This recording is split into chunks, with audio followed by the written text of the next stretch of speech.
Bank থেকে আপনার টাকা আপনি তুলতে পারেন না।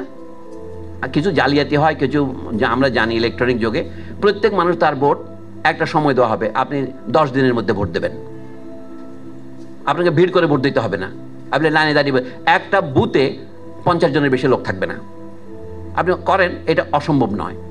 তাহলে যদি ভোট দান প্রথাটাকে যে আপনি নির্মূল, যেমন প্রবাসীদের ভোটের কথা হচ্ছে না, ডাকযোগে ভোট দেওয়ার কথা হচ্ছে না, দেশেও ডাকযোগের ভোট হইতে পারে, এবং আপনার দলিল যেভাবে সম্পাদন করেন সেভাবেই ভোট হতে পারে। ব্যাংক অ্যাকাউন্টে আপনার টাকা আপনি জমা দেন এবং আপনি তোলেন, অন্য আপনার স্বাক্ষর ছাড়া তুলতে পারে না, আপনার পাসপোর্ট ছাড়া আপনি বিদেশে যেতে পারেন। চুরি করে গেলে তো আমার কিছু করার নাই, ওবায়দুল কাদের কীভাবে গেছে আমি জানি না, কিন্তু আপনারা তো এইভাবে যাবেন না, পালিয়ে যাবেন না। যদি পালিয়ে না গেলে ভোটও না পালিয়ে দিতে পারবেন। আর শতকরা 5 ভাগ ভোট যদি জালিয়াতি হয় কোনো সমস্যা হয় না, মোটামুটি জনগণের প্রতিফলন হবে। এই হচ্ছে আমার বক্তব্য। বর্তমানে যেটা চলছে এটা টিকবে না, এটা হচ্ছে আমার দুঃখ। 1 বছর পার হলো,